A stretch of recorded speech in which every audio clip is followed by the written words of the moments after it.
Y'all just be repeating stuff because it sound good and because other people said it and got attention and y'all want some attention too. What did Thug even mean when he said he already had it, he just needed the platform? Because y'all be saying it like y'all understand it. You do understand, as a visionary, as a creator, as an entrepreneur, as somebody that's stepping out on what you only exists in vision form. You have nothing to stand on. Nothing tangible to stand on. Nothing physical to stand on. And that's why we so quickly classify ourselves as the gods that we are, because for years we floated, we gravitated, stood on nothing. And when nobody coming to hold our hands and coming to give us affirmations and giving us confirmation that what we was doing was going to work out. No, the familiar faces were saying some of the strangest things. I only needed the platform. The moment that I had something to stand on, the moment that I had something that secured me, that grounded me, that gave me a foundation to be able to make the moves that I had already premeditated in my head and saw to completion. I no longer needed anything else from you. That's why I got so upset with you not wanting to help me, because I was never trying to get your stuff. You ain't have enough. Where I'm from, some of the most successful people is hustling daily to make sure that what they got don't run dry. Listen, if you got to get up every day and keep doing whatever it was you did to get up over and over again, it's because you ain't up yet. And no matter how much you pretend to be up, no matter how much you stun on people that you have more than, deep down inside, you know you ain't got it yet. You know you ain't where you want to be. You know you got work to do. That's why you still get up and go do it. So don't be so quick to give people the advice to land in the compromised space that you landed yourself in, following your own beliefs. They say misery loves company, and it's really not to be interpreted the way that we be interpreting it. Nobody that has compromised themselves into a low expression of life is going to help you elevate your life to a place of abundance and flow. If all they have settled for is chaotic and conflicting, they are not going to help you march your happy ass into peace. They hate to see you coming. You are an expression of all of the compromising that they have done. How dare you come over here dreaming after I've allowed this society to tear down the dreamer in me? How dare you come over here smiling after I've let these people take my smile away? How dare you come over here still hopeful, still cheerful? I used to be everything you was, and I pretend that I still am. And the only time I'm aware that I am not, and I haven't been in a long time, is when you come around. And I use the confusion that you sit in trying to figure out why I don't like you to keep you bogged down, to give me a leg up in this silent competition that I've initiated with you. But one day you'll discover the secret that my issue is not with you. My issue is with myself. One day you will discover that the people that you thought despised you really admired you to the point that it made them sick that they were not or could not see themselves as everything they saw you to be. Truth be told, all of us are special, but ain't none of us unique. We are all the creations of one of a kind, which makes us one of a kind. But what makes you so much special than the next creation of the Creator? But He gave you an extra dose of wholeness, gave you an extra dose of fullness. Come on, man. Tighten up. So, bro, in this word picture, the platform is the foundation from which you are able to stand upon, provide security for your path, the platform from which you present your skills and expertise and your level of mastery. The platform is the place that allows for you to provide for yourself and to provide for others. What is your platform? And have you been standing on a pseudo platform because you haven't had a genuine sense of awareness of what the platform should be, or what the only platform that exists in reality is? See, when you don't know where the platform is, you're left to guess. When you don't know how to reach the platform, you'll take other people's advice, and you just might end up with what they stuck with. This simulated version of the platform, this partial platform, a plank. It works sometimes it don't. And they call it just throwing stuff at the wall, hoping that something stick. The platform that we should be standing on is what? What is the only thing that's secure enough to hold a God? What is the only thing that's secure enough to deliver 100% of the time? What always gives us the answer yes and more? Our platform should be our source. Our source should be our Creator. Our Creator is we only got one. Ain't like it's a list of them that we got to choose from. Like, I got one Creator, you got one too. No, we got the same Creator. It's the same universal source, the same universal God, the same universal beginning for us all. So if the same universal God is our foundation, all of our platform, we share the platform. So why is there such a competition for the platform? Why are you vying for space? Why are you pushing, pulling, and doing malicious things to people to try to gain a platform when you were given an infinite platform before you ever arrived here? You're competing for something that's less than what you were given. That makes you look stupid.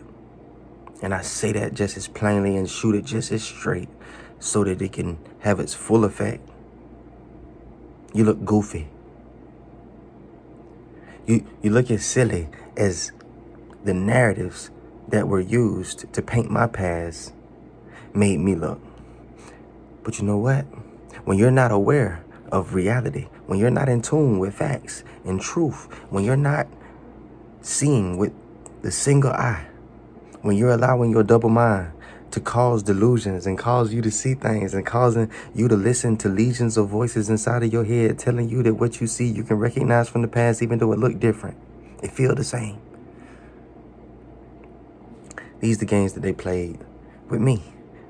You sound stupider than they made me sound when they made it seem like I had it made in the shade, like I could just ask for anything that I wanted and my parents would just provide that for me. And I took that gift and went into the streets and squandered it to make music and sell drugs and commit other crimes. I had it like Carlton, and I chose to live like Young Thug. It sounds good. It makes for a great narrative. But at some point, we have to stop giving control of narratives to people who don't have control over their emotions, so we can't talk factually. We can't talk objectively.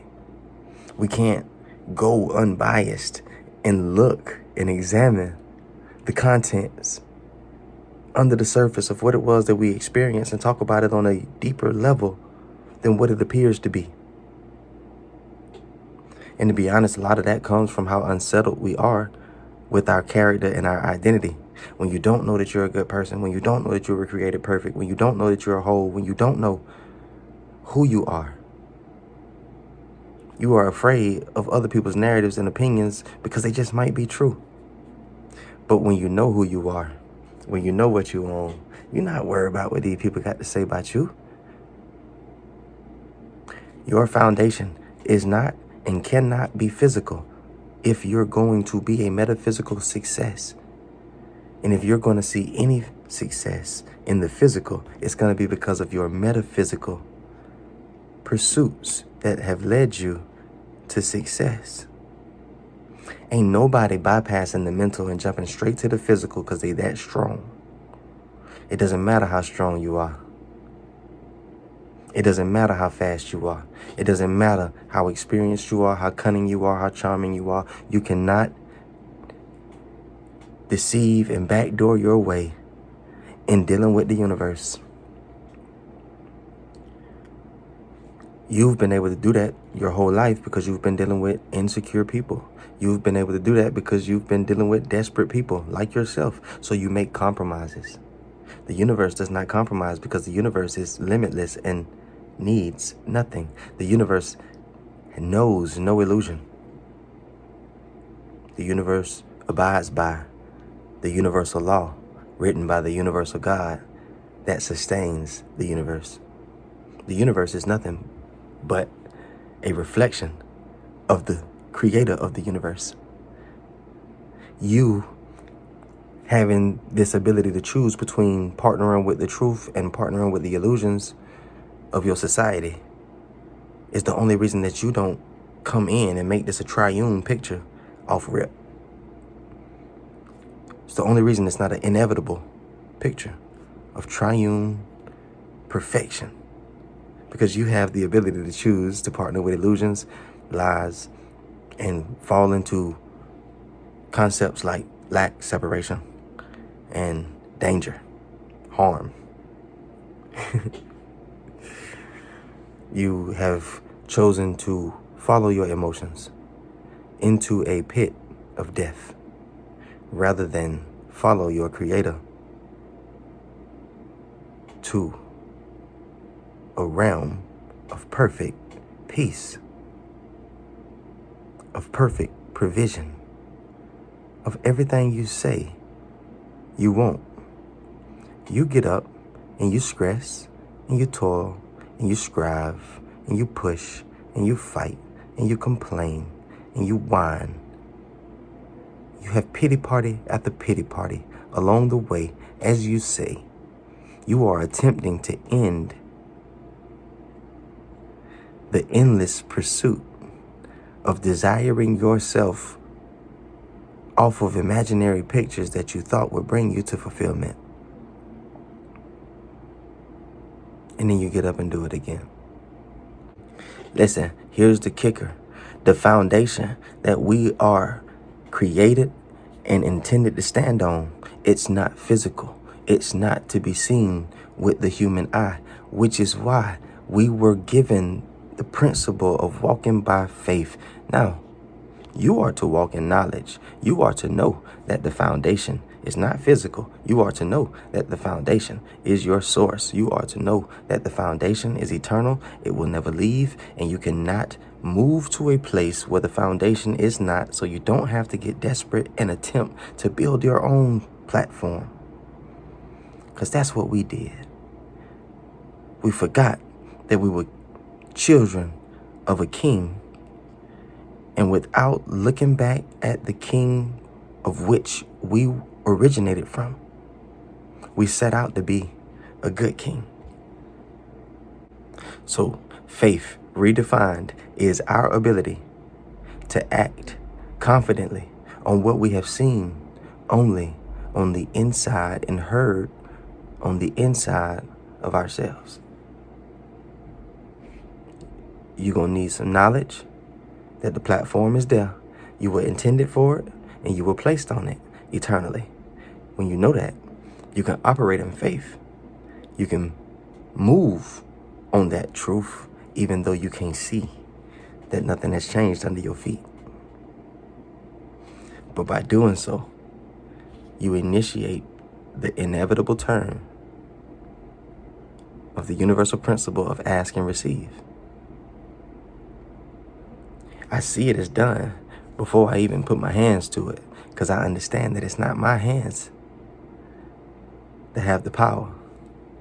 It's the one within me that directed me to set my hands to whatever the cause was in the first place. Can you think of some of the pseudo platforms that we've built our lives on? I can think of a few.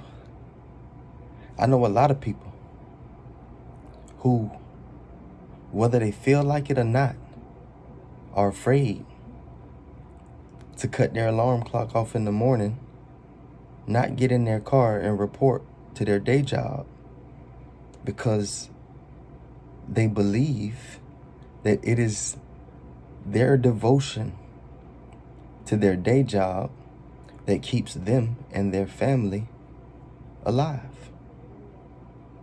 I know a lot of people who have attachments to other people, spouses, children, parents, who they've built their lives dependent on being who they've always been. And if there's any alteration in the presentation of the person that they have made their foundation, they crumble as well. And I'm saying they. But usually when we have these talks, I say you, because it applies to all of us.